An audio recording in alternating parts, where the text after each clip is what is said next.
The smile on my boss's face told me this wasn't a negotiation. It was a coronation. I sat across from Adira Chun in that glass-walled conference room on the 42nd floor of the Portland corporate tower, and I watched her perfect lipstick form words that would reshape my entire life. They weren't cutting my bonus. They weren't freezing raises. They were cutting my salary by 60%, $85,000 to $34,000. In a single moment, the architecture of my financial world collapsed like a house of cards in a windstorm, and the worst part was that I had seen it coming. My name is Margaret Hayes, and this is the story of how I accidentally engineered the most elaborate power shift in corporate history, armed with nothing but a single overlooked sentence in an employment contract, and the kind of patience that only comes when you've already decided you have nothing left to lose. If you're listening right now, help me prove something wrong. My mother said I wouldn't even reach 1,000 subscribers, but I believe stories like this deserve to be heard. Help me show her that these tales matter. Please subscribe to All of Revenge Stories, and let's keep breathing life into stories that were never meant to stay silent. Now, let's continue. What they didn't know, what Adira and her team of corporate architects didn't account for, was that I wanted them to do it. I wanted that letter. I wanted that reduction. I wanted the exact moment when their own greed would become the instrument of their undoing. The morning before the meeting, I had pulled up my mortgage statement on my laptop while sitting in my kitchen in suburban Washington County, Oregon, watching the rain streak against the windows. My daughter Emma was upstairs getting ready for school, and I could hear the faint sound of her alarm on repeat, the way it always did before she remembered to turn it off. She had juvenile diabetes, and every morning started with a blood glucose monitor check, a routine that had become as automatic to her as breathing. 7 years I had spent at Meridian Systems Corporation. 7 years of building operational infrastructure that nobody else understood, systems so intricate and so dependent on my specific expertise that the company had become an organism with me as its nervous system. The irony was that they were cutting my pay precisely because they believed I couldn't leave. They believed I was trapped by Emma's medical expenses, by the mortgage in a decent Portland neighborhood, by the kind of golden handcuffs that had become standard corporate currency in 2024. But here's what they didn't understand. Sometimes the person you think is trapped is actually the person who holds all the keys. The afternoon of that meeting, I remember standing in the marble lobby of the building, watching people in expensive suits move through the space like pieces on a chessboard, each one confident in their role, unaware that the game itself was being rewritten. Adira had scheduled the meeting for 3 o'clock, which told me something about her confidence. A predator doesn't hunt at odd hours. They hunt when they're certain of the outcome. I had taken the elevator slowly, watching the floor numbers climb, and I had thought about the last 7 years. I thought about the time I stayed until midnight to fix the supply chain algorithm when the company was losing $500,000 a day in operational waste. I thought about the quarterly reports where my recommendations were presented by other people, where my voice became their voice, where my strategy became their legacy. I thought about the email chains where executives praised my work in private before publicly questioning my competence in meetings designed to remind me of my place. The conference room was exactly as I expected it. Adira sat at the head of the table, flanked by Marcus Webb from HR and Patricia Sanderson from Finance. Marcus had a folder in front of him. Patricia had a laptop angled away from my view. Adira had her famous smile, the one that had graced the company's glossy recruitment materials, the one that made her seem trustworthy while she was systematically dismantling your career. "Margaret," she began, and her voice had that practiced warmth that venture capital-backed executives perfect at leadership retreats.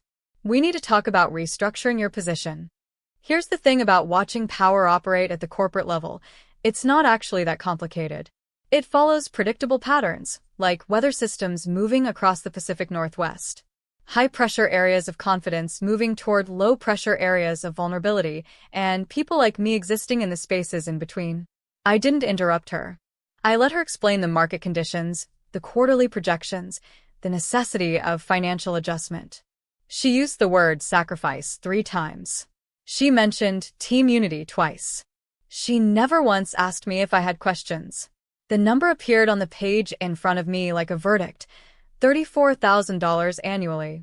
That was what they thought my 7 years of expertise, my countless innovations, my irreplaceable systems, and institutional knowledge were worth.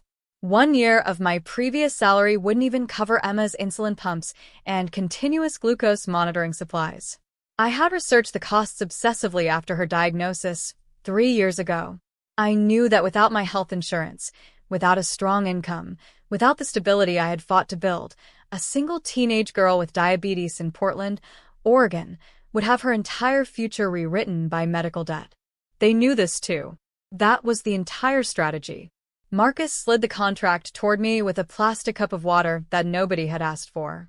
The water was from a brand I didn't recognize, some premium filtered water that the company stocked for important meetings. It was the kind of detail that should have felt humiliating, but I found it almost beautiful in its transparency. This was how power worked at this level. The humiliation wasn't hidden. It was served alongside premium water. I read the contract carefully. I didn't sign it immediately. That was important. The pause. The moment where they expected panic, but found only silence. I need to review this, I said, and I watched Adira's confidence flicker, just barely. Of course, she said, but her fingers tightened around her pen. But we'll need a decision by Friday. It was Tuesday. Friday felt like both an eternity and a single breath away. I remember walking back to my office on the 4th floor, moving past the open-plan workspace where people pretended not to notice me, where the weight of their stares felt like radiation. I remember sitting at my desk and opening my personnel file on my computer, the one I had downloaded and backed up 3 years earlier, back when I first started feeling the shift in how I was being treated. I remember pulling up the original employment contract from 2017 when I was hired as an operations manager, when they were still wooing me away from a bigger company in Seattle with promises of growth and equity. I had read that contract 1,000 times in the 7 years since. It was like a legal document that had become part of my nervous system, a text I could navigate in the dark. But that night, sitting in my kitchen, while Emma did her homework at the dining table, while she carefully measured her blood glucose and logged it into her insulin pump, while she lived a life of such technical precision that it made corporate operations look like finger painting, I found the sentence. It was on page 4, paragraph 7, subsection C. It had been there the entire time, obscured by legalese and the kind of language that only lawyers and paranoid people carefully parsed. The sentence read, "In the event of a material reduction in compensation exceeding 40%, all intellectual property developed by the employee during their tenure shall revert to independent ownership, with the company retaining only usage rights as outlined in Appendix D." I read it again. And again. I pulled up Appendix D on my backup copy of the original contract. It was there, exactly as I remembered, a 3-page addendum that outlined the company's limited usage rights to any systems, algorithms, or operational frameworks I had developed. The systems that kept Meridian Systems Corporation functioning. The systems that Adira had been announcing to investors as proprietary technological advantages. The systems that generated approximately $300 million annually in revenue from enterprise clients. The systems that, as of Friday, if I accepted this contract, would legally shift their ownership status from the company to me. I sat at that kitchen table for a very long time. Emma eventually finished her homework and went to bed. I stayed at that table with my laptop, my contract, my backup files, and the realization that I was holding something far more valuable than a salary. I was holding leverage. I was holding power. I was holding the company's entire operational heart in a manila folder on my desktop. By Wednesday morning, I had made my decision. I called HR and informed them that I would accept the contract. I signed it electronically and sent it back before noon. The email confirming the salary reduction arrived within 3 hours. The effective date was the next paycheck. I could feel Adira's relief radiating through the digital transmission, a tangible thing that crossed the internet and settled somewhere in my chest like a stone sinking in water. What I did next was nothing. And that nothing became everything. I stopped volunteering ideas in meetings. I answered questions with precision, but not enthusiasm. I executed exactly what was asked of me, and nothing more. I became technically compliant and strategically invisible. The company had cut my pay by 60%, and I responded by cutting my discretionary effort to zero. The algorithms continued running. The supply chain continued operating. The revenue continued flowing. But the innovation stopped. The optimization ceased. The systems began running at optimal, but not exceptional efficiency. 3 weeks into the pay cut, I noticed something interesting in the enterprise client feedback reports. Response times were slowing. Processing capacity wasn't optimized. Several clients mentioned in their quarterly reviews that they'd noticed a slight decline in system performance. Nothing catastrophic, just enough to register as a problem. By week 6, one of Meridian's biggest clients, a pharmaceutical distribution network based in Atlanta, had requested a meeting with senior leadership to discuss performance concerns. I learned this not from Adira but from Marcus Webb, who stopped by my desk on a Tuesday afternoon looking like a man who had swallowed something that disagreed with him. "The Atlanta account is concerned about system efficiency," he said casually, "the way you might mention the weather to someone you're about to betray. Can you look into it?" I looked into it. I found 12 optimization opportunities that could restore the system to its previous performance level. I did nothing. I simply documented them in a detailed report and filed it in my personal archives. The next week, Adira called an all-hands meeting. Her smile had changed. It was thinner now, more functional, like a mechanism that was beginning to wear at the joints. "We're investigating some technical issues," she announced to the assembled staff, and I watched the room adjust, watched the engineers sit up straighter, watched the junior managers calculate how this would affect their performance reviews. "Margaret, I'd like you to lead a task force on this." I accepted the assignment with perfect professionalism. I scheduled meetings for the next week. I prepared documentation. I prepared everything except solutions. The solutions remained locked inside my head and in my personal files, waiting for a price that hadn't yet been named. It's funny how corporate fear smells. It's not dramatic. It doesn't announce itself. It moves through the office like a change in air pressure, and people respond to it the way animals respond to an approaching storm. Executives who had previously ignored me began stopping by my desk. Patricia from finance asked if there was anything I needed. Marcus inquired about my satisfaction with the reduction in compensation, his eyes careful and watchful. Adira herself appeared at my office door on a Thursday afternoon, her perfectly tailored suit and her perfectly managed presentation cracking just enough to show something human underneath. "We need that system running at full capacity again," she said, and there was no negotiation in her voice now. There was only need. "The client is threatening to terminate the contract." I looked at her carefully. I had been waiting for this moment, preparing for it, understanding its exact shape and weight and consequence. "I'm aware," I said. "I have some thoughts on optimization." She leaned forward, hope blooming across her face like a flower opening to sunlight. "What would you need?" This is where the power shifted. Not subtly, not gradually, but completely and irrevocably in a single moment. "I'd need," I said carefully, "to discuss the terms of my continued work with you privately and with legal representation." Her face changed. I watched it happen in real time, watched her realize that the person she had thought was trapped was actually the person holding the cage. The letter took me 3 nights to write. I worked on it in my home office, Emma asleep upstairs, while rain fell against the windows of our modest house in Beaverton, just outside Portland. I used a legal template from LexisNexis, a service I had subscribed to specifically for this moment. I had each paragraph reviewed by a labor attorney named David Rothstein, who worked out of a small office in downtown Portland and who had the good grace not to comment on the elegance of what I was constructing. The letter was polite. It was precise. It contained no threats because threats were unnecessary. It simply laid out facts. It explained the salary reduction. It referenced the contract's compensation reduction clause. It outlined the intellectual property ownership shift that had occurred as a result. It listed the systems whose ownership had transferred. It estimated the annual revenue generated by those systems. It mentioned the client satisfaction issues that had occurred since optimization had been discontinued. It was 12 pages long, and every single page was a knife, serrated and sharp and impossible to deny. I printed it on expensive paper, the kind you buy at office supply stores like Staples in downtown Portland, the kind that feels substantial in your hands. I placed it in a manila folder. I carried it to the office on a Monday morning and requested a meeting with Adira, Marcus, and Patricia, plus outside counsel. They agreed immediately. Desperation makes people accommodating. The conference room was the same one where they had sliced my salary.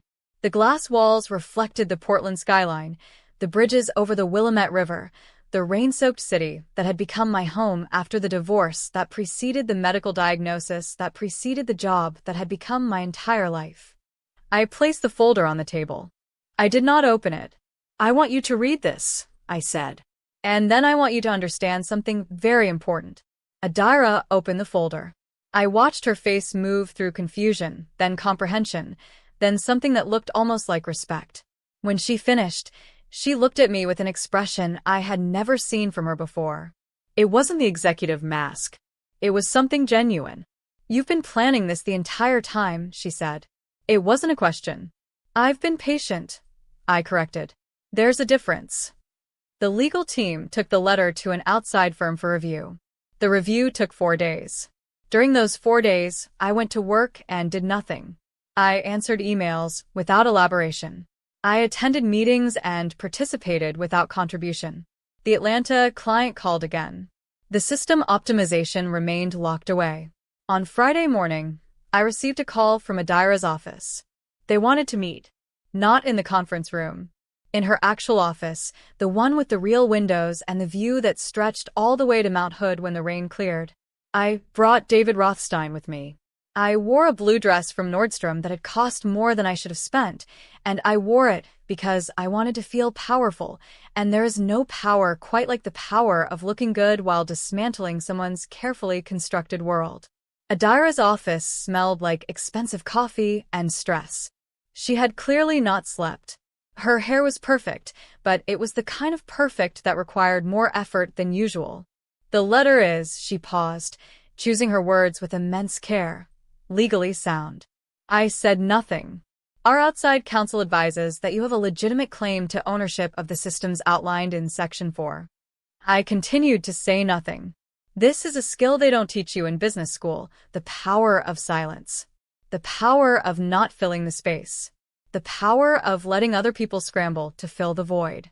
"We'd like to discuss resolution," she said finally. I nodded. David Rothstein opened his briefcase. Inside were documents that I had prepared with meticulous care. They outlined several options. The first option was that the company would reinstate my salary to its previous level and provide a retrospective bonus to cover the months I had worked at the reduced rate. The second option was that they would provide me with a substantial consulting contract for the optimization work I had developed, maintaining my employment while creating a separate compensation stream. The third option was that I could take the intellectual property I now legally owned and establish myself as a competitor, licensing my systems to other enterprise clients at a significantly lower cost than Meridian's current rates. I had calculated the math on that third option very carefully. It would take approximately 18 months for a competitor using my systems to capture 40% of Meridian's market share. She studied the documents. "This is extortion," she said quietly. "This is contract interpretation," I replied equally quietly. "There's a difference." David Rothstein coughed softly into his hand. My client accepted a 60% reduction in compensation that triggered a clause clearly outlined in her original employment agreement. The intellectual property ownership transfer is a direct result of the company's own decision. This is the law working exactly as it was written. Adira looked at me then, really looked at me, and I could see the moment she understood. She understood that I had read the fine print. She understood that I had accepted the pay cut specifically because I had read the fine print. She understood that she had handed me a weapon and then been shocked when I wielded it. "You planned this," she said again, and this time there was something almost like admiration in her voice. "I read the contract," I said. "I read it very carefully." By the end of the week, I had accepted option 2. My salary was reinstated. A retroactive bonus of $23,000 was deposited into my account. A new consulting contract was drawn up that would pay me an additional $150,000 annually to maintain and optimize the systems that were now, technically, still the company's property. I remained employed. I remained in control. The power had shifted so completely that the room itself felt different when I walked through it. People who had previously ignored me now greeted me. People who had previously questioned my competence now deferred to my judgment. The executives who had orchestrated the pay cut now treated me like someone who might detonate them at any moment, which, technically, I could. Adira and I never discussed what had happened, not really. But I noticed that she stopped appearing in the office. She took a leave of absence, then a sabbatical, then finally resigned to pursue other opportunities. Her replacement, a woman named Jennifer Kwan, brought a completely different energy to the executive suite. She was cautious with me, respectful in a way that didn't require me to engineer leverage to receive it. 3 months after the consulting contract was finalized, I received a call from a recruiter. She worked for a firm in Seattle, a position at another tech company, a higher salary, the option to work remotely from Portland. I interviewed out of curiosity, more than necessity. The position was interesting. Chief Systems Architect at an innovation firm called Paradigm Shift Technologies, working on the future of cloud infrastructure, the kind of work that felt like forward motion instead of holding ground. I negotiated hard. The salary was $180,000. The equity package was substantial. The flexibility was exceptional. On my last day at Meridian, I cleaned out my desk in front of nobody in particular. The office had become different over the time I had spent there, or maybe I had become different, and that difference had made the place unrecognizable. I left my resignation letter on the desk in my office, printed on expensive paper. It was one paragraph. It thanked the company for the opportunity, noted that I was pursuing a new challenge, and reminded them that my optimization protocols would require ongoing consultation, as outlined in the final consulting agreement. The consulting agreement that would pay me an additional $150,000 annually to help maintain the systems that had built their revenue. I walked out of the building on a gray Tuesday afternoon, and I didn't look back. The rain was falling on Portland in that particular way that it falls in October, with a kind of gentle insistence that feels less like weather and more like the city's natural state. I thought about the last 7 years.